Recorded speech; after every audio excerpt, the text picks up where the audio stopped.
Hello दोस्तों, मैं हूं निया सिंह दैनिक जागरण के साथ और लेकर आई हूं बिग बॉस का रिव्यू। स्पेशली अगर आज के बिग बॉस की मैं बात करूं तो नेपोटिज्म जो सबसे बड़ा मुद्दा उठा है घर के अंदर, क्योंकि इसके बाद में बाहर भी बहुत ज्यादा सुर्खियां बटोरी जा रही है कि आखिरकार नेपोटिज्म का मुद्दा क्यों उठा है घर के अंदर और राहुल को ऐसा क्यों लगा कि जो जान घर के अंदर है वो नेपोटिज्म की वजह से है, और साथ में कौन कौन इस नेपोटिज्म को सपोर्ट करते हुए नजर आए या कौन अगेंस्ट है, इसके बारे में हम खुलासा करेंगे। साथ में कौन कौन नॉमिनेट हो गया है घर में, और जब कविता को एक पावर दी गई कि वो नॉमिनेशन में से किसी एक को बचा सकती हैं, आखिरकार उन्होंने किसे बचाया है। और साथ में घर के कामकाज को लेकर छोटे मोटे झगड़े होते हुए नजर आए हैं। वही निक्की तांबोली की बोली से हर कोई हो चुका है काफी ज्यादा परेशान। तो चलिए रिव्यू की शुरुआत करते हैं। सबसे पहले तो मैं बात करना चाहूंगी जहां पे कविता कौशिक से कहीं ना कहीं ये उम्मीद लगाया जा रहा है कि भैया वो शो की कहीं ना कहीं टीआरपी लेकर आएंगी। तो जिस तरह से वो घर के अंदर आई हैं, एक जो उनका दबंग स्टाइल है जो वहां पे वो रिप्रेजेंट कर रही है, वो तो मानना एक तरह से मानने लायक है, क्योंकि वो घर वालों को सारी जो डिसिप्लिन है वो सिखा रही है। साथ में अगर पवित्रा की बात की जाए तो उनके साथ उनका नोकझोंक भी देखने के लिए मिला, जहां स्मोकिंग जोन में उन्होंने उनको जाके रोका कि दो लोग एक साथ नहीं पी सकते, शार्दुल और वो, जिनमें लेकर उनको बहस हुआ। और वहीं पे पवित्रा ने ये चैलेंज कर दिया कि जिस दिन मैं घर से बाहर निकलूंगी उस दिन मैं कविता को उनकी रियल औकात दिखा दूंगी। तो वेल, जहां पे ये सारी चीजें हुई है वहीं घर के अंदर नॉमिनेशन हो चुका है, और आखिरकार नॉमिनेशन का जो चीज था वो इस तरह किया गया कि एक मतलब हर किसी के चेहरे पे जाके केक लगाना है, आप जो दो लोगों को नॉमिनेट करना चाह रहे हैं।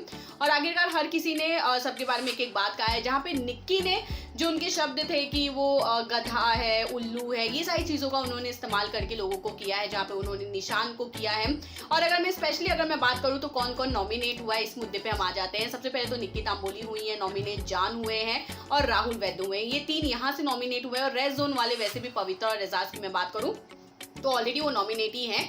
अब जब ये सारे नॉमिनेशन हो गए, उसके पीछे बहुत सारे बहस भी हुए हैं। लोगों ने एक दूसरे को ये भी बात कहा है कि आप मेरे बारे में क्या सोचते हैं। और वो अगर जान सबसे ज्यादा नॉमिनेशन में अगर आए हैं तो वो इसी वजह से आए हैं क्योंकि वो निक्की तांबोली के आगे पीछे वो नाचते रहते हैं, जिसकी वजह से लोगों को ऐसा लगता है कि उनकी कोई आइडेंटिटी नहीं बची। और निक्की तांबोली को इसलिए नॉमिनेट किया गया है कि लोगों को लग रहा है वो एक हफ्ते में इतना ज्यादा बोल चुकी है, इतना ज्यादा खेल चुकी है कि अब उनके पास कुछ नया करने के लिए नहीं है, तो वो जबरदस्ती मुद्दे उठाती हैं घर के अंदर। वही सबसे बड़ा मुद्दा जो नेपोटिज्म का उतरा था, एक तरह से उठा था, वो उसके बारे में बात करना चाहेंगे। जहां पे राहुल वैद्य को ऐसा लगता है कि अब तक जान अगर शो के अंदर है या उन्हें शो के अंदर लेकर आया गया है तो सिर्फ और सिर्फ नेपोटिज्म की वजह से, क्योंकि उनको ऐसा लगता है कि कुमार सानू के वो लड़के हैं जिसकी वजह से उन्हें शो के अंदर लेकर आया गया। उन्होंने जैसे ही इस बात को एक तरह से अपना रखा, सारे घर वाले उन पे चढ़ जाते हैं और ये बात कहते हैं कि आपको नेपोटिज्म जैसा ये मुद्दा इस घर में नहीं उठाना चाहिए था। उनकी खुद की अपनी एक आइडेंटिटी है, जहां पे जान ने भी ये बात कहा कि मैं अपने पापा से बहुत पहले ही अलग हो चुका था, मेरी मॉम के दम पे मैं पला हूं और मैं उन्हीं के दम पे मैं यहाँ पर आया हूँ।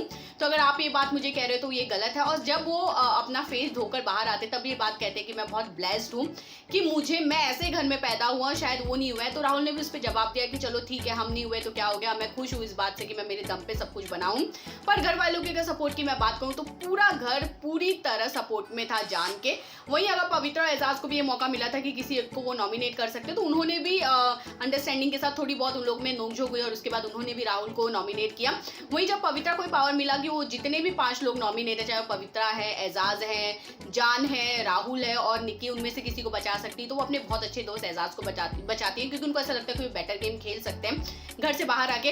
तो वेल, आज के मेरे रिव्यू में यही था कि यही जो 4 लोग हैं वो नॉमिनेट हो चुके हैं। पर आपको क्या लगता है कि जिस तरह का नेपोटिज्म का ये मुद्दा उठा था, कितना सही है और कितना गलत है? और साथ में आपको क्या लगता है कि इस हफ्ते कौन सेव हो सकता है अगर जनता की वोटिंग लाइन को सही में माना जाए? वरना बिग बॉस का तो अपना ही खेल है, वो किसी को भी निकाल सकते हैं। प्लीज हमें कमेंट करके जरूर बताइएगा। बाकी खबरों के लिए इसी तरह बने रहिए दैनिक जागरण के साथ।